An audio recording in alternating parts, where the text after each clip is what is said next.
Content creators need to be in their own brackets. Not fair. I get coldbrew in my tournament. Instant loss. Not even gonna waste resources trying to push. Oh man, this will make a great video.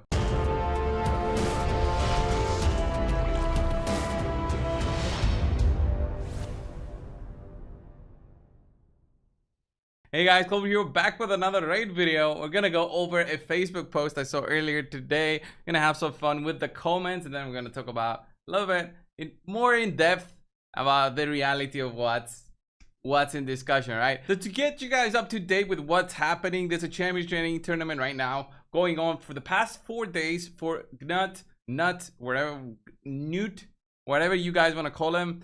Champion training for his Fire Knight skin, right? I was into this champion training tournament. There are, I believe, like 100 people over here in this.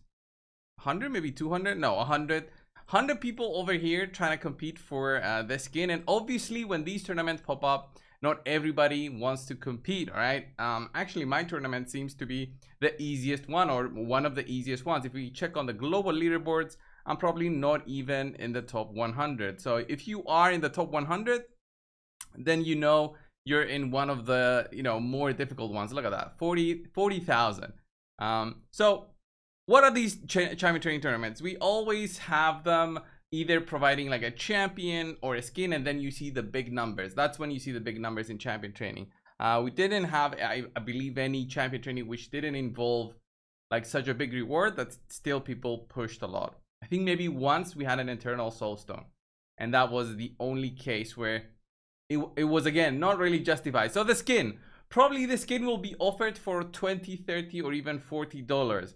I've probably spent resources close to that amount. Of course, those resources I didn't directly buy, because you either accumulate them or you get them. And especially me, I'm a content creator of the highest tier.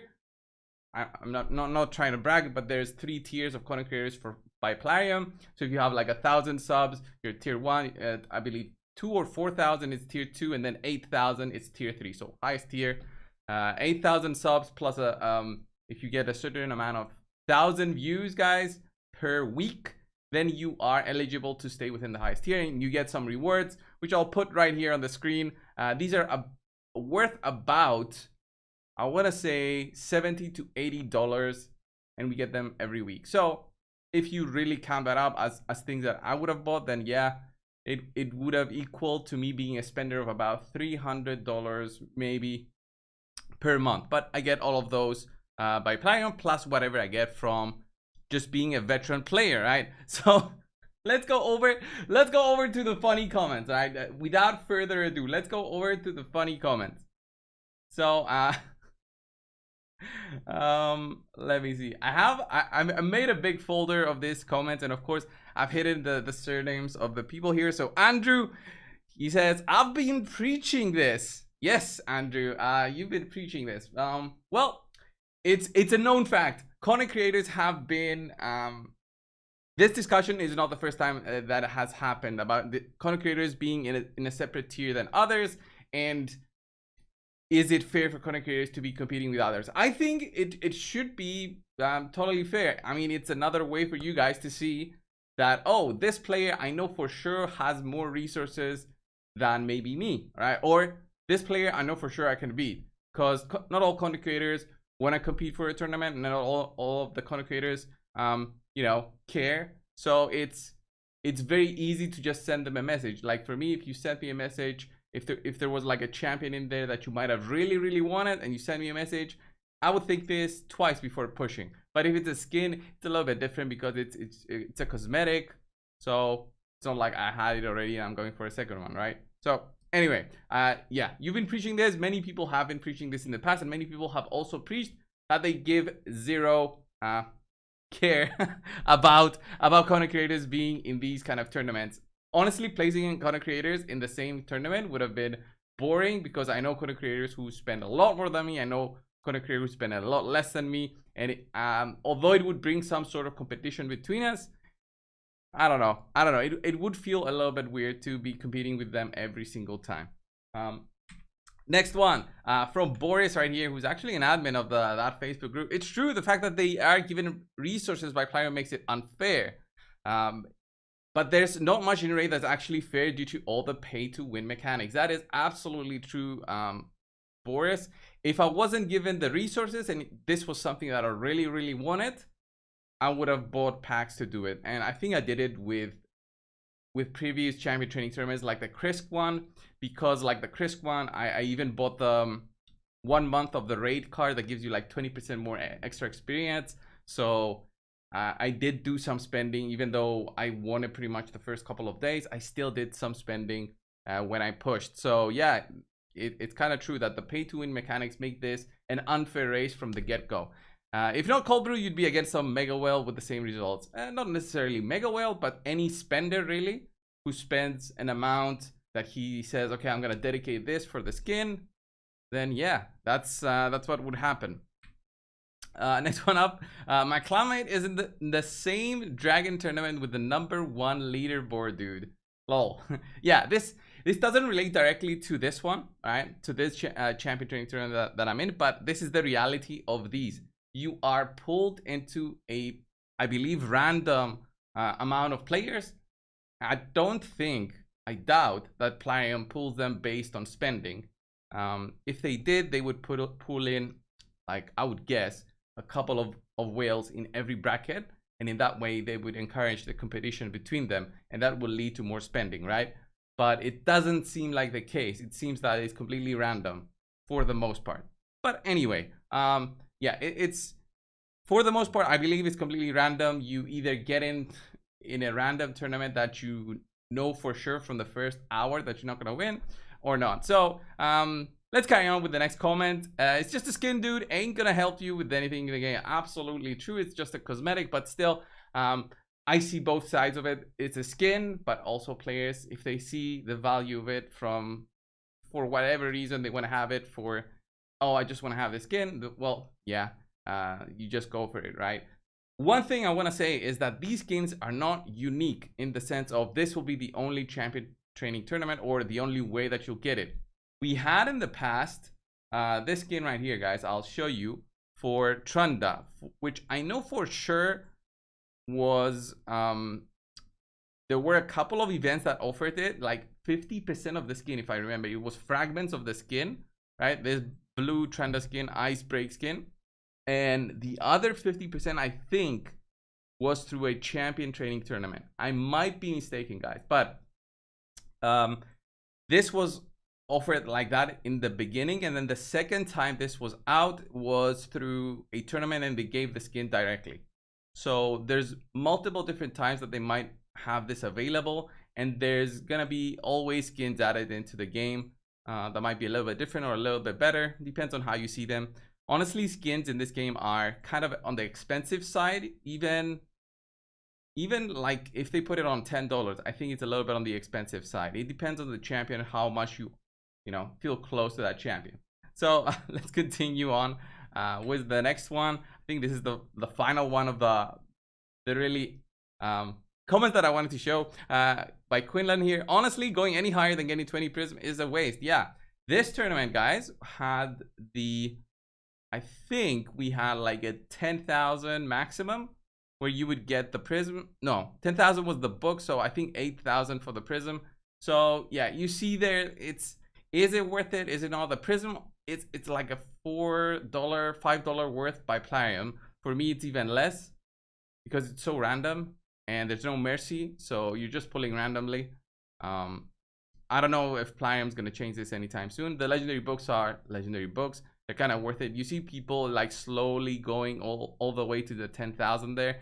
Either they want to catch up on me, or they just wanted the book and then they stop. This guy seems to have moved a little bit, but I don't think he's gonna push against me. And even if he tries, what I usually do, if I'm on the top of the leaderboards, I try to push back on them, and I have stored resources. I've got chickens, I've got even books are not what I want to spend, but if I want really quick points, books are the way to go with champion training tournaments. It's a new thing Plarium added for the big spenders to catch up on the grinders, honestly, because a legendary book gives you either 200 or 400 points per book, which is a lot.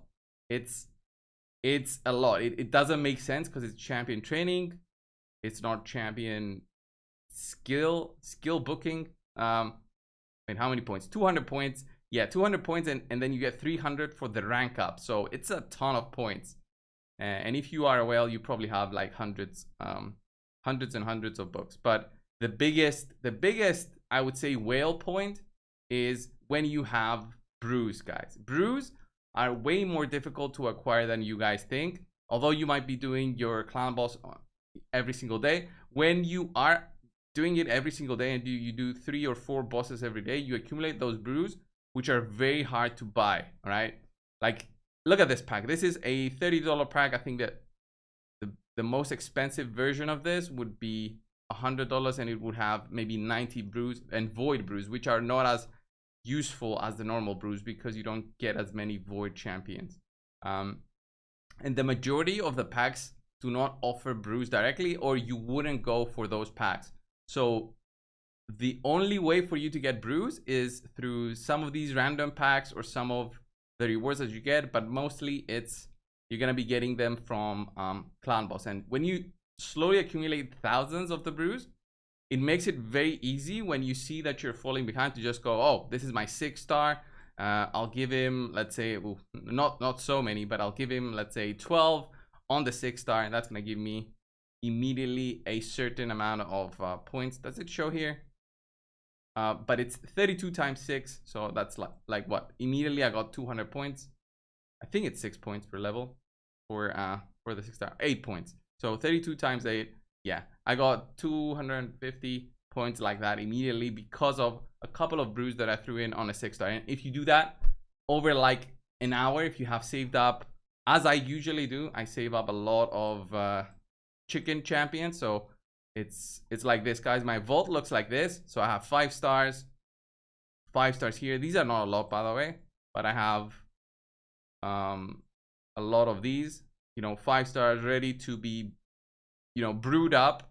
All of these are 5 stars ready to be brewed up, or level 40s, which are ready to be level 50s, and then I'll brew them. So these are all for future champion training tournaments. That's what I do. I save them up slowly, and then when the time comes, I push. But anyway, that's in terms of my strategy. Let's see the final comment and the conclusion of, I think, this the conclusion of this one. So boom, there's my comment. When I saw it last night, I saw LMAO. I waited to start on day 2 since I thought if a whale was in there, I wouldn't bother. So that's true. I waited 24 hours. I didn't really care. I talked a little bit with Scratch. I asked him, dude, how's your tournament? Are you gonna bother? He said, oh, mine is 12K. And I told him, oh, mine is 8K. I might actually go and push for it. So I saw the guy who was on lead. He was at 8,000. I thought 8,000 is honestly nothing, guys. If you want to get first, you gotta see the number 1, or you gotta be the number 1. And I pushed to immediately, 25,000 or so in the first day.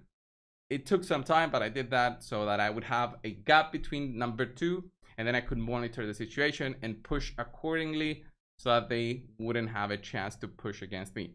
And then Chance responds, I didn't touch it because I checked when it opened up and I saw you, just not worth it for free to play. All right, Chance, if you are free to play, then honestly, you wouldn't even win against anybody. Plarium could very easily bracket us by spending levels the same way the offers change based on spending. Not hating on you, hating the system. I don't know. The emojis look a little bit different, but I get it. I get it. It was a funny post. I don't think Plarium would ever do this, man. I don't think they would ever place us in the spending levels. They could, in order to squeeze out all the money that they can, especially for the lower spenders. But then the bigger spenders, if they realize it, that, oh, we are pulled with 100 other big spenders, nobody will be spending the amount that they could potentially be spending. Because let's say 100 of those whales, if you spread them out in 100 brackets, with, let's say, I'm just guessing, 90% certainty that the whales will be going for it if you spread them out. If you put them all together, there will be, I'm guessing again, but I think it's a reasonable guess. I'm guessing that if you put all the 100 whales together, they will say a 20%, 30%, 40% of those will say, oh, I'm gonna quit. It's not even worth it. After a while, they might start the race of spending, but they'll see that everybody's equal to them, or somebody skyrockets from the get-go, and they're like, oh, I'm not gonna bother. He's really going for it, and it's not really worth it for me. You get what I mean, guys. Always share your comments down below, guys. Always, when I see these, I'll try to post them over on YouTube. This is not trying to shame anybody. That's why I've hidden their surnames as well. I just thought it was funny, and it was sent to me also as well over on Discord, so I thought I might share it with you guys. Just a fun Sunday video, just relaxing. We don't know what's coming in, right, for the next weeks or so. Obviously, with the nut fusion over, we're waiting for the next fusion, which is not that exciting, honestly, but this is how Raid is until we get some more content added, which maybe will be by the end of the year. But until then, just grinding, accumulating resources, and whatever comes up, we push for it, right? Anyway, guys, this was the video. I hope you enjoyed it. Thank you all for watching and subscribing to the channel. I will see you in the next one. See ya.